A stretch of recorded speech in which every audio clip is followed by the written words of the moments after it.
సజీవుడైన నమ్మదగినవాడు, సత్యవంతుడు, సృష్టికర్త అయినటువంటి యేసుక్రీస్తు నామంలో మనకందరికీ శుభములు. ప్రభు మనల్ని ప్రేమిస్తున్నాడు. ఆయన పోలికలోనికి మార్చబడుటకు ఇంకొక అవకాశం ఇస్తున్నాడు. మనము బ్రతికి ఉన్నాము. బ్రతికి ఉన్నప్పుడే మన జీవితాలను సంపూర్ణం చేసుకునవలెనని, వాక్యపు వెలుగులో మన జీవితాలను కట్టుకునవలెనని, పరిశుద్ధాత్మ శక్తి ద్వారా శరీర క్రియలను చంపుటలోను, అపవాది బాణములను ఆర్పుటలోను మనము ఎల్లప్పుడూ ఆ రక్షణ ప్రయాణంలో ఉండవలెనని, అన్ని విషయములో దేవుని దృష్టిలో సంపూర్ణముగా ఉండవలెనని దేవుడు కోరుకుంటున్నాడు. అనేక అవకాశాలను దేవుడు మనకు దయచేస్తూ ఉన్నాడు. దాన్ని బట్టి దేవునికి వందనాలు. ప్రియులారా, మనము ఈ సందర్భంలో అనేక క్రైస్తవ ప్రపంచంలో ఉన్నటువంటి క్రైస్తవులు ఈ 40 దినముల ఉపవాస దినములని, లేకపోతే శిలువ శ్రమల ధ్యానములని, లేకపోతే లెంట్ అని మనము అనేక సంఘాలు, సహవాసాలు, గుంపుల వారు జరిగిస్తూ ఉన్నారు. ఇటు ట్రెడిషన్ని ఇది ట్రెడిషన్ అంటే వాక్యమును మనకు అందించుటలో మొట్టమొదటగా అక్షర రూపంలో లేని సమయంలో, వాక్యము అక్షర రూపంలో లేని సమయంలో మనకు ట్రెడిషన్స్ ద్వారానే క్రైస్తవ విశ్వాసము ఉన్నది. అంటే సంప్రదాయాలు ఆచారాల వలననే మొట్టమొదటగా క్రైస్తవ విశ్వాసము కొనసాగింది. ఆది సంఘము కూడా అక్షర రూపంలో వాక్యము లేదు. అప్పుడు పరిశుద్ధాత్మ ద్వారా అపోస్తలులకు బయలుపరిచినటువంటి వాక్యమును మరియు ఈ యొక్క సంప్రదాయాలను వారు పాటించారు. అనేక సంప్రదాయాలు మన ఆత్మీయ జీవితానికి ఎంతో ఉపయోగకరంగా ఉన్నాయి. అదే సమయంలో అనేక సంప్రదాయాలు ఆత్మీయ జీవితానికి ఉపయోగకరంగా లేవు. ఏ సంప్రదాయమైనా వాక్యాన్ని బలపరిచే విధముగా ఉండాలని మనము చూడాలి, పరీక్షించాలి. ఏ సంప్రదాయాన్ని నేను అలవాటు చేసుకుంటే నా క్రీస్తుతో నా సంబంధము అధికమవుతుంది, ఏ సంప్రదాయాన్ని నేను అలవాటు చేసుకుంటే నేను ఆత్మలో ఎదుగుతాను, సంపూర్ణులవుతాను అనే దృష్టితో మనము సంప్రదాయాలను వాక్యానికి అనుకూలంగా మనం చేసుకొనవచ్చును. లెంట్లో 2 విషయాలను మనము గమనిద్దామండి. ఒకవైపు భౌతిక సంబంధమైనటువంటి కేవలము ఆచారములకే పరిమితమై ఈ 40 రోజులు జరుపుకునేటటువంటి విధానము అనగా కొంతమంది తల నుదుటి మీద ఒక తెల్లని బొట్టు లాంటిది ఈ 40 రోజులు. అది ఎక్కడి నుండి వచ్చింది అంటే ఈస్టర్ రోజు కాల్చినటువంటి ఆ మట్టలు, దాన్ని కాల్చి దాన్ని అట్లే ఎండబెట్టి ఇప్పుడు బూడిద చేసి ఆ బూడిదను రోజు అట్లా నుదుటి మీద వాళ్ళు పెట్టుకునేటటువంటి ఆచారము, సంప్రదాయం ఒకటి ఉన్నది. కొంతమంది 40 దినములు కేవలము తెల్లని వస్త్రాలే ధరించుకున్నటువంటి సంప్రదాయము. కొంతమంది యొక్క దినములలో వివాహములు చేసుకొనరు. కొంతమంది యొక్క దినములలో మాంసము తినరు. కొంతమంది దినములలో ఉపవాసం ఉంటారు, రకరకాలైనటువంటి ఉపవాసం ఉంటారు. కొంతమంది ఈ దినములలో ప్రయాణము చేయరు. కొంతమంది ఈ దినములలో ఆలయాలకు వెళ్తారు. రకరకాల నాకు తెలిసినటువంటివి నేను కొన్ని మీకు చెప్పాను. కొంతమంది వాళ్ళ యొక్క స్పౌసెస్కి దూరంగా ఉంటారు, తెలియదు. ఇవన్నీ ఒక వైపు నిలబడ్డాయి. అంటే మన దృష్టి వాటి వైపు, మన దృష్టి అంతా మనం సిద్ధపాటు కలిగి ఉండట. ఈ రోజు నుంచి నేను తెల్లని వస్త్రాలు, కొత్తది ఈ యొక్క మాసం అంతా లేకపోతే అన్నటువంటి సిద్ధపాటు, దాని మీదనే దృష్టి ఉండేటటువంటి అవకాశము, ప్రమాదము ఉన్నది. కనుక ఈ యొక్క సంప్రదాయాల విషయంలో మనము వాటి మీద ఎక్కువ దృష్టి ఉంచక సిలువ అంటే యేసు మరణం చుట్టూ చాలా ఉంటాయి. యేసు మరణం చుట్టూ ఆ రోమా ప్రభుత్వము, యూదులు, సిలువ, ఎంత పెద్ద సిలువ, ఎంత బరువైనటువంటి సిలువ, కొండ మీద ఇవన్నీ ఉంటాయి చుట్టూ. ప్రజలు వెంబడించుట, నేరము మోపుట, కోర్టులో ఇవన్నీ సంఘటనలు ఉన్నాయి. మొత్తానికి వాటిలో సారము ఆ సిలువ దినములు, శ్రమల దినములనన్నిటిని సారం బడితే దాంట్లో నుంచి బయటకు వచ్చేది యేసు రక్తము, లేకపోతే యేసు మరణము. అక్కడికి ఆగాలి. అక్కడికి వచ్చి ఆగి అక్కడి నుండి రక్షణ, అక్కడి నుండి రక్షణ. ఈ రెండు పదాలు జరిగిన సంఘటనలో యేసు మరణము లేకపోతే యేసు రక్తము. అయితే నాకేంటి 40 దినములలో నాకేంటి అంటే, నేను రక్షణ లేకపోతే రక్షణ పొందే అవకాశము, రెండవది రక్షణ సువార్తను ప్రకటించే అవకాశం, మరియు యేసు రక్తములో కేవలం రక్షణ మాత్రమే కాదు, కానీ రక్షణలో స్థిరముగా నిలుచుటకు యేసు రక్తము అవసరమైనది. అట్లా ఎన్నో మనము ప్రభు ధ్యానం చేస్తుండగా, అనేక మంది సేవకులు ధ్యానం చేస్తుండగా వాటి మీద మనసు నుంచి ఎల్లప్పుడూ మన వైపుకు ఆ వాక్యాన్ని తీసుకుని రావడానికి పరిశుద్ధాత్మ దేవుడు సహాయము చేయునుగాక.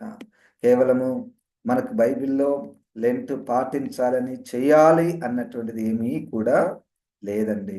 అయినప్పటికీ ఈ లెంట్ సంప్రదాయము నేను ఆత్మీయంగా ఎదగడానికి ఉపయోగకరంగా ఉంటుంది అని ఆ ఉద్దేశము కలిగి ప్రభు మిమ్మల్ని నడిపించిన రీతిగా మీరు ఉండవచ్చు. సంప్రదాయాలలో బలవంతం ఉండకూడదు. బలవంతం ఉంటే అది అక్షరం అవుతుంది. ఆ అక్షరము మనల్ని చంపేస్తుంది. తప్పకుండా మీరు ఉపవాసం ఉండాలి అన్నటువంటి ఆజ్ఞ ఎవరైనా ఇచ్చి ఆ ఆజ్ఞకు మనం లోబడితే అక్షరం అవుతుంది. ఉండొచ్చు, ఉపవాసం ఉండొచ్చు. లేదు, మీరు అందరు తప్పకుండా తెల్లని వస్త్రాలు ధరించాలి, మన సంఘస్థులందరూ తప్పనిసరిగా ధరించాలి, అయితే అది కూడా బలవంతం చేయకూడదు. మనము సంప్రదాయానికి లోపడకూడదు. సంప్రదాయం ద్వారా మన ఉద్దేశములను మనము నెరవేర్చుకోవాలి. కనుక సిలువ శ్రమల ధ్యానములు మంచివి. వాక్యము ఇప్పుడు మాత్రమే కాదు, ఎప్పటికైనా సిలువను పౌలు గారు తన మాటల్లో, నాకు ఒక విషయం తెలుసా, మీ మధ్య అది తప్ప నేను ఏమి కూడా ఎరగకుందును. I don't ask me any other things. I know only one thing, that is cross of Jesus Christ. సిలువ విషయము తప్ప మీ మధ్య నేను ఏది కూడా ఎరగకుందును. హల్లెలూయా. కనుక ఎంత ధ్యానం చేస్తే అంత మంచిది. సిలువను గురించి ఎంత ధ్యానం చేస్తే అంత మంచిది. అద్భుతమైనటువంటి పాటలు ఉన్నాయి, సిలువ మీద పాటలు ఉన్నాయి. నేను ప్రోత్సహిస్తున్నాను. ఈ యొక్క 40 దినములలో మీకు ఆ అవకాశం వస్తే, ఎక్కడైనా పాట పాడే అవకాశం వస్తే, జూమ్లో పాట పాడే అవకాశం వస్తే, సిలువను గూర్చినటువంటి, యేసు రక్తమును గూర్చినటువంటి, యేసు మరణమును గూర్చినటువంటి, యేసు సిలువ శ్రమలను గూర్చినటువంటి పాటలు పాడాలని మిమ్మల్ని ప్రోత్సహిస్తున్నాను. ఈరోజు మన యొక్క వాక్య ధ్యానము 1 యోహాను పత్రిక 1వ అధ్యాయము. అంటే మనం కూడా ఈ 40 దినములు ప్రభు చిత్తమైతే సిలువ శ్రమల ధ్యానములు మనం చేసుకొనుచున్నాం. 1 యోహాను పత్రిక 1వ అధ్యాయము 7వ వాక్యము. అయితే ఆయన వెలుగులోనున్న ప్రకారము మనమును వెలుగులో నడిచిన ఎడల మనం అన్యోన్య సహవాసం గలవారమైందుము. అప్పుడు ఆయన కుమారుడైన యేసు రక్తము మన పాపముల నుండి మనలను పవిత్రులనుగా చేయును. రక్తము, యేసు రక్తము, యేసు రక్తము. దేవునికి స్తోత్రం. యేసు రక్తం. ఈ మొదటి అధ్యాయము నేను చదివినప్పుడు నాకు ఒక నిచ్చెన అనే చిత్రము కనపడింది. నిచ్చెనలో 4 మెట్లున్నాయి. నిచ్చెన అనేటువంటి పదంలో దాని ఆ డెఫినేషన్లో ఏముందంటే, మనం కింది నుంచి పైకి ఎక్కడానికి ఉపయోగించేటటువంటి సాధనం. పైనుండి కిందికి దిగేది కాదది. ప్రారంభంలో ఎక్కినవాడు తప్పకుండా దిగాలి, కానీ నిచ్చెన అంటేనే కింద నుండి పైకి ఎక్కేటటువంటి ఒక పనిముట్టు. అయితే ఇప్పుడు ఒక వ్యక్తి, ఎవరైనా ఒక మనిషి కింద నుండి ఈ 4 మెట్లు ఎక్కాలని, ఈ మెట్లను ఎక్కించుటలో యేసు రక్తం యొక్క ఆ శక్తి, ఆ సహాయమును మనము కోరుకో. యోహాను గారు పరిశుద్ధాత్మ ద్వారా నింపబడి అన్ని కాలములలో, అన్ని తరముల వారికి, అన్ని ప్రజల వారికి సరిపోయేటటువంటి వాక్యమును, సరిపోయేటటువంటి దేవుని మాటలను పరిశుద్ధాత్మ ద్వారా తెలియచేశాడు. వారిని బట్టి దేవునికి వందనాలు. సరే, ఇప్పుడు ఈ నిచ్చెనలో ఉన్నటువంటి 4 మెట్లు, ఈ 4 మెట్లు ఎక్కక ముందు మనిషి భూమి మీద ఉంటాడు కదండి. భూమి మీద ఉంటాడు. భూమి నుండి ఒక్కొక్క మెట్టు ఎక్కాలి.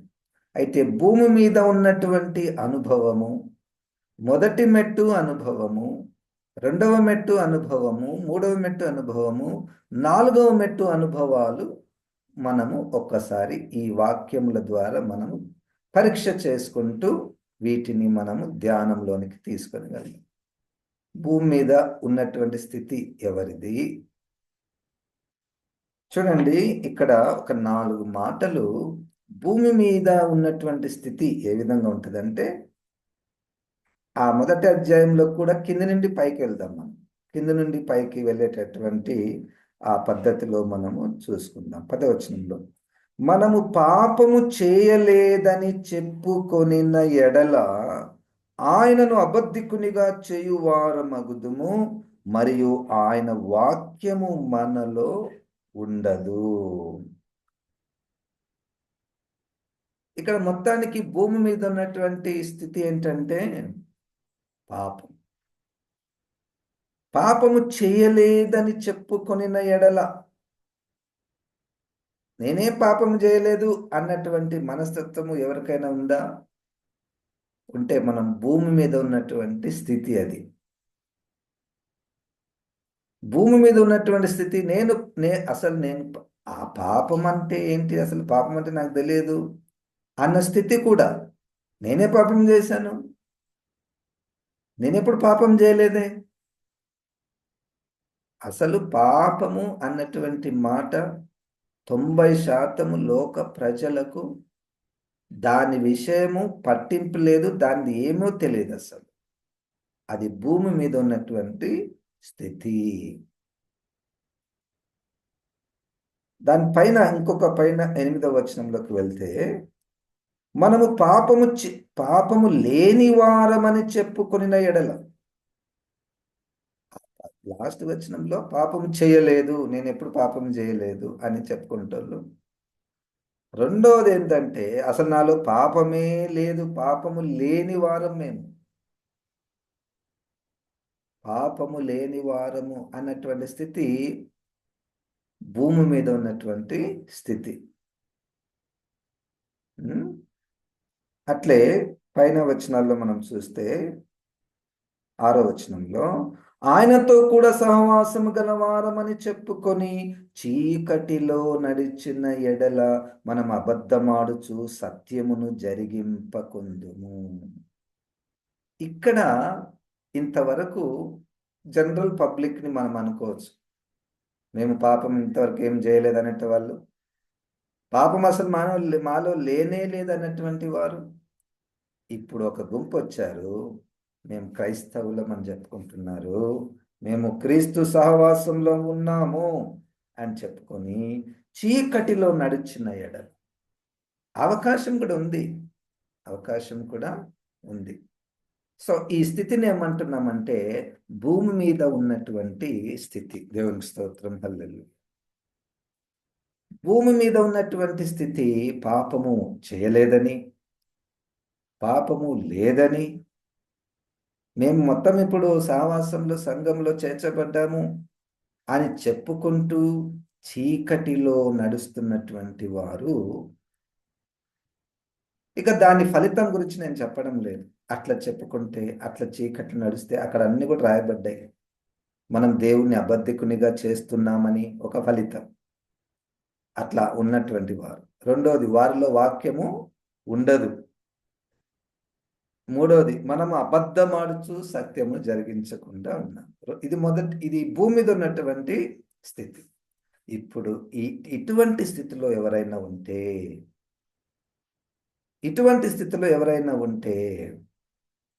మొదటి మెట్టు 9వ వచనం. మొదటి మెట్టు ఏం చేయాలో తెలుసండి? మన పాపములను మనము ఒప్పుకొనిన ఎడల ఆయన నమ్మదగిన వాడును నీతిమంతుడును గనుక ఆయన మన పాపముల నుంచి క్షమించి సమస్త దుర్నీతి నుండి మనలను పవిత్రులనుగా చేయును. హల్లెలూయా. దేవునికి స్తోత్రం. ఈ యొక్క వచనమును బట్టి ప్రపంచంలో అనేక మంది క్రీస్తును అంగీకరించారు. పాపములు ఒప్పుకుంటే నమ్మదగిన వాడు, నీతిమంతుడు, దేవుడు నన్ను క్షమిస్తాడా, నన్ను పవిత్రులుగా చేస్తాడా, దుర్నీతి నుండి మనల్ని పవిత్రులుగా చేయను. ఎవరికి ఇష్టం ఉండదు కానీ పవిత్రంగా ఉండడం కదా. అన్ని విషయములలో మనము పవిత్రతను కోరుకుంటాం కదా. అన్ని విషయములలో క్వాలిటీని కోరుకుంటాం కదా. అన్ని విషయములలో శ్రేష్టమైనటువంటిది, మేలైనటువంటిది మనం కోరుకుంటాం కదా. మన జీవితం కూడా పవిత్రంగా ఉండాలని మనం కోరుకుంటాం. అయితే ఎంత మంచి దేవుడు మనకున్నాడు. ఒప్పుకుంటే ఏం పోయింది? హృదయపూర్వకముగా పశ్చాత్తాపముతో ఒప్పుకుంటే ఏం ఖర్చు అయింది? ఏం భారం మోసేది ఉంది? పరిశుద్ధాత్మ దేవుడు నీకు గుర్తు చేస్తాడు. యోహాను సువార్త 16వ అధ్యాయము 8వ వచనము. పరిశుద్ధాత్మ దేవుడు ఎట్లనో తెలియదు. నేను చెప్తున్నప్పుడు గుర్తు చేస్తుండొచ్చు, ఇంకొక సమయంలో గుర్తు చేస్తుండొచ్చు. నీ పాప భారము నీకు తెలిసినప్పుడు ప్రభువా నన్ను క్షమించమని అంటాం. అంతేగా నేను చెప్పినప్పుడు నువ్వు క్షమించు ప్రభువా, నా పాపం చేసినాను ప్రభువా. కాదు కాదు కాదు కాదు. నేను చెప్పినప్పుడు నువ్వు చేసేది కాదు ఇది.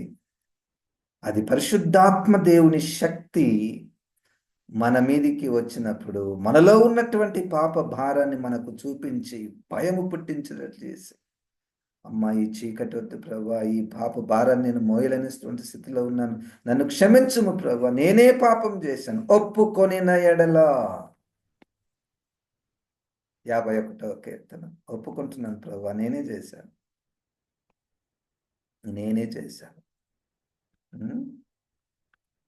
ఎంత మంచి మాట మనకు కీర్తన గ్రంథంలో 32వ వచనంలో, 32వ అధ్యాయంలో ఎంత అద్భుతమైనటువంటి మాట. తన అతిక్రమములకు పరిహారం నొందినవాడు, తన పాపమునకు ప్రాయశ్చిత్తం నొందినవాడు ధన్యుడు. యెహోవా చేత నిర్దోషించబడిన వాడు, ఆత్మలో కపటము లేనివాడు ధన్యుడు. కదండి. కనుక మొదటి యోహాను పత్రికలో మొదటి మెట్టు పాపములను ఒప్పుకొనుట. I don't know about you. క్రైస్తవేతరులు ఒప్పుకోవాలన్నా, క్రైస్తవులు ఒప్పుకోనవలనా, ఇద్దరు చేయవలసినటువంటి మొదటి మెట్ట, ఇద్దరు ఎక్కవలసినటువంటి మొదటి మెట్ట. లేదు సార్, నేను ఆల్రెడీ పాపాలు ఒప్పుకున్నాను, రక్షణ పొందినాను, బాప్తిసం పొందుకున్నాను, సంఘంలో సహవాసంలో ఉన్నాను, ఇప్పుడు నేను వెలుగులో నడుస్తున్నాను.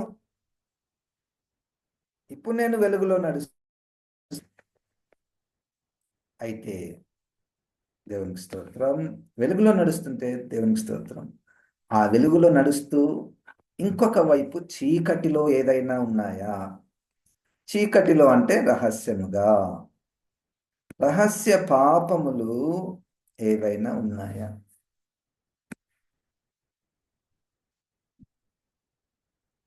చూడండి, మనము ఈ పాపం విషయంలో ఒక మాట మనం గుర్తిద్దాము. మనము కొన్ని తప్పులు చేసాము, అప్పుడు మనకు తెలిసిపోతుంది తప్పులు చేసినామని. అది మనకు ఆదాము నుండి వచ్చినటువంటిది. మనం చేయనప్పుడు పరిశుద్ధులము, చేసినప్పుడు పాపులము కాదు, కాదు, కాదు. అది కాదు. అవకాశం లేదు కాబట్టి చేయలేదు మనము. అవకాశం లేదు కాబట్టి చేయలేదు. అవకాశం అంటే చేస్తాం. అవసరం లేదు కాబట్టి చేయలేదు. అవసరం ఉంటే చేస్తాం. నా దగ్గర డబ్బు చాలా ఉంది, నేను ఆస్తిపరుని, నేను ఎందుకు దొంగతనం చేయాలి? అవసరం ఏం లేదు. నా దగ్గర లేదనుకో, చాలా పేదరికం ఉన్నాను, దొంగతనం చేస్తా. అది అవసరం ఉన్నప్పుడు. ఒక్కొక్కసారి అవకాశం ఉన్నప్పుడు. ఈ రెండు పదాలు మనం గుర్తుపెట్టుకో. సరే, మొదటి మెట్టు ఒప్పుకొనుట. ప్రతిరోజు ఐ డోంట్ నో, అదే నాకు తెలియదు, మీ గురించి నాకు తెలియదు. ప్రతిరోజు నన్ను నేను చూసుకున్నప్పుడు, నా శరీర తలంపులను నేను చూసుకున్నప్పుడు, నా మానసేచ్ఛలను, నా మనసు ఇచ్ఛలను నన్ను చూసుకున్నప్పుడు, నా ఆత్మీయ స్థితిని నేను కొలుచుకున్నప్పుడు, ప్రభువా నన్ను క్షమించు ప్రభువా, నన్ను పవిత్రునిగా చేయము ప్రభువా అని ప్రార్థన. నాదైతే నీదెందుకు కాకూడదు? మంచిదైతే ఎందుకు నువ్వు అలవాటు చేసుకోనకూడదు? అలవాటు చేసుకోవడం అంటే నిన్ను నువ్వు చూసుకుంటే అది ఆటోమేటిక్ వస్తుంది. అంతేగా నువ్వు ప్రతిరోజు ఉదయము పాపాలు ఒప్పుకొనండి, సాయంకాలం పాపాలు ఒప్పుకొనండి కాదు. పోయి తల స్నానం చేసుకోండి కాదు. వాటి ద్వారా పాపాలు పోవు. కనుక మొదటి మెట్టు, మొదటి యోహాను పత్రిక మొదటి మెట్టు ఒప్పుకొనుట, పాపములను ఒప్పుకొనుట. రెండవ మెట్టు పైన, అట్లా పైనకి వెళ్తే మనము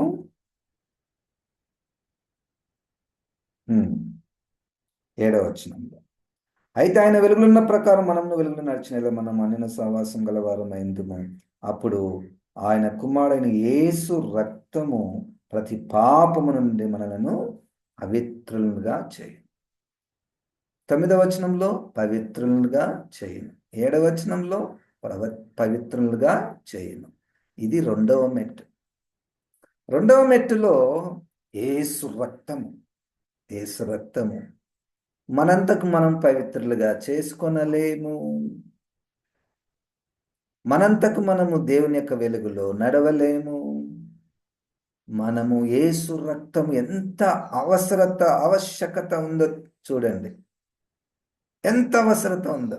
యేసు రక్తము, నిత్యము ప్రవహించుచున్న యేసు రక్తము. హల్లెలూయా! ఎంత కోరుకోవాలండి యేసు రక్తమును. యేసు రక్తమును ఎంత కోరుకోవాలి. చాలా కాలం కిందట ఒక ఆయనకు యాక్సిడెంట్ అయింది. వాళ్ళ ఇంటికి పోయినాను. తక్కువైంది సార్ అన్నది. ఎట్లా తక్కువైందమ్మా అంటే, మా ఊరు నుంచి యేసు రక్తం తీసుకొచ్చారు, ఆ యేసు రక్తాన్ని పూసినాము, తక్కువైంది అన్నారు. అది కరెక్టే. యేసు రక్తము మనలను స్వస్థపరచును. కరెక్ట్. యేసు రక్తం మనల్ని స్వస్థపరచును. కరెక్ట్. దానికంటే ముందు ఒకటి ఉన్నది. యేసు రక్తము మనల్ని పవిత్రులుగా చేయును. యేసు రక్తాన్ని నూనె డబ్బాలకు పరిమితము చేస్తే అది ప్రమాదం. చాలా ప్రమాదం. ఎంత ప్రమాదం అంటే, అపవాది ఎంత సులువుగా, ఎంత మనల్ని మోసపుచ్చుతాడంటే, ఇక డబ్బాలు కొనుక్కోవాలి, సేవకుల దగ్గరికి తీసుకొని పోవాలి, దాని కొరకు ప్రార్థన చేయాలి, దాన్ని తీసి మన్నెత్తుల మీద సిలువ గుర్తులు వేయాలి. ఇవన్నీ మెల్లగా అపవాది మనల్ని సత్యము నుండి ప్రక్కకు తప్పించేటటువంటి ప్రయత్నం. నేరుగా యేసు రక్తం మనకుంటే, నేరుగా పరిశుద్ధాత్మ ప్రేరేపణతో ప్రార్థనకు కూర్చున్నప్పుడు నీకు ఎట్లా వస్తుందో తెలియదు కానీ యేసయ్య నీ రక్తంలో శక్తి ఉన్నది. ఆ రక్తం ద్వారా నేను నన్ను పవిత్రులుగా చేయగలవు. ఆ రక్తము ద్వారానే నువ్వు నన్ను పవిత్రులుగా చేయగలవు. పరిశుద్ధాత్మ దేవుడు నీకు నాకు ఈ రక్తంలో ఉన్నటువంటి జీవాన్ని మనలోనికి ప్రవహింపచేయునుగాక. రెండవ మెట్టు. మూడవ మెట్టు. ఆహా, ఇప్పుడు మరల పైకి. మొత్తానికి మూడవ మెట్టు ఏంటయ్యా అంటే సహవాసము. ఆరో వచనం. ఆయనతో కూడా సహవాసము. అవన్నీ ఈ ఈ ఈ అధ్యాయములో సహవాసము. ఆరో వచనం. మనము ఆయనతో కూడా సహవాసము గలవారమని చెప్పుకొని. ఏడవ వచనంలో అయితే ఆయన వెలుగులోనున్న ప్రకారం మనమును వెలుగులో నడిచిన ఎడల మనము అన్యోన్య సహవాసము గలవారమయ్యుందుము. ఇప్పుడు సహవాసం ఎవరితో? దేవునితో. ఈ సహవాసం అనే పదాన్ని ఇంగ్లీష్లో ఫెలోషిప్ అంట. ఎవరితో మన సహవాసము? మూడో మెట్టు. నేను ఈ సహవాసంలో సభ్యురాలిని, ఈ సహవాసంలో సభ్యుడను. Very good, wonderful. మరి దేవునితో సహవాసము, ఫ్రెండ్షిప్ అనుకుందామండి. ఫ్రెండ్షిప్. మూడో మెట్టు దేవుని సహవాసము అంటే అది ఎట్లా ఉంటుంది సార్? దేవునితో ఎట్లా సహవాసం చేయాలి? దేవుడు వెలుగై ఉన్నాడు గనుక మనము వెలుగులో నడుచుట. 1:14 మొదటి పేతురు దేవుడు పరిశుద్ధుడై ఉన్న ప్రకారము పరిశుద్ధుడు గనక మీరును కూడా పరిశుద్ధులై ఉండండి. మూడో మెట్టు మనం కోరుకోవలసినటువంటిది నా సహవాసము దేవునితో, నా నా ఫ్రెండ్షిప్ దేవునితో, నా నడక దేవునితో. నేను ఇష్టపడతాను దేవుని సన్నిధిని ఉండడానికి. ప్రభా, పక్షులకు దొరుకుతుంది ప్రభా, నేను కూడా ఉంటాను ప్రభా. నీ బలిపీఠం దగ్గర నేను కూడా ఉంటాను. దేవుని సన్నిధిని, దేవుని సహవాసమును కోరుకొనుట. దేవునికి స్తోత్రం. హల్లెలూయా. మనకు సహవాసం ఉన్నాయి, మనకు కూడా సహవాసం ఉన్నది. దిట్ షుడ్ రిఫ్లెక్ట్ గాడ్స్ ఫెలోషిప్. అంటే ఇదే కాదు దేవుని సన్నిధి అంటే మనం అందరం కూడుకుంటే దేవుని సన్నిధి కాదు. దేవునితో మనమందరం ఉన్నటువంటి అనుభవము, అది దేవుని సన్నిధికి గుర్తు. మూడో మెట్టు. పైకి వెళ్దాం. నాలుగో మెట్టు. ఇవన్నీ చేస్తే అప్పుడు రెండవ వచనం. ఆ జీవము ప్రత్యక్షమైన తండ్రి యొద్ద ఉండి మాకు ప్రత్యక్షమైన నిత్య జీవమును మేము చూచి ఆ జీవమును గురించి సాక్ష్యం ఇచ్చుచు దానిని మీకు తెలియపరచుచున్నాము. నిత్య జీవము, అది ఇంకా నాలుగో మెట్టు, ఫైనల్ మెట్టు. అదే కదా ఉద్దేశం. యోహాను గారు ఇంత పత్రిక రాయడానికి గల కారణము, యోహాను సువార్త రాయడానికి గల కారణము, మొదటి అధ్యాయంలో ఆ వాక్యము, ఆ జీవము గల వాక్యము ఆయననే నిత్య జీవమై ఉన్నాడు. ఆ నిత్య జీవము మెట్టు ఎక్కుట. దేవునికి స్తోత్రం. భూమి మీద ఉన్నటువంటి పాపము చేయలేదన్నటువంటి వారు, లేదన్నటువంటి వారు, మేము క్రైస్తవులలో అయిపోయినాం, సహవాసంలో ఉన్నాము, అయినా చీకట్లు నడిచినటువంటి వారు, భూమి మీద ఉన్నటువంటి వారు. అయితే మొదటి మెట్టు ఎక్కుదాం, ఒప్పుకుందాం. రెండో మెట్టు ఇక్కడ మనం ఏం చేసలేదు, మనం కోరుకోవాలి. యేసయ్య నీ రక్తంలో నన్ను కడుగు, నీ రక్తంలో నన్ను కడుగు. మూడవ మెట్టు యేసు క్రీస్తుతో దినదిన సహవాసము, సంబంధము, వెలుగులో ఆయనతో నడుచు. నాలుగవ మెట్టు నిత్య జీవమును మెట్టు ఎక్కుట. పరిశుద్ధాత్మ దేవుడు ఈ మాటను దీవించును గాక. జీవం గల దేవా, వాక్యమైన దేవా, ప్రభా, నీ రక్తమును బట్టి దేవా నీకు వందనాలు. ప్రభా, నువ్వు కార్చిన రక్తము, నిత్యము ప్రవహించుచున్నటువంటి రక్తము, సజీవమైనటువంటి రక్తము ప్రభా, నా తలంపులను, నా మనస్సును, నా శరీరమును, నా ఆత్మను, నా మనస్సాక్షిని ప్రభా కడిగి శుద్ధి చేసి పవిత్రుగా చేయము ప్రభా. ఇది మొదలుకొని ప్రభా ఈ దినమంతా నాయన నీ వెలుగులో నీతో నడుచుటకు ప్రభా సహాయం చేయి. నిత్య జీవము అనేటువంటి మెట్టును నాయన మేము ఎక్కుటకు ప్రభువా సహాయం చేయమని యేసు పరిశుద్ధ నామమున ప్రార్థిస్తున్నాము తండ్రి. ఆమేన్. ఇప్పుడు మన పరమ తండ్రి అయిన దేవుని యొక్క ప్రేమ, ప్రభు అయిన యేసు క్రీస్తు యొక్క కృప, పరిశుద్ధాత్మ దేవుని యొక్క సహవాసం మనకందరికి సదాకాలము తోడయుండును గాక. ఆమేన్. ఆమేన్. దేవుడు మనల్ని దీవించును గాక.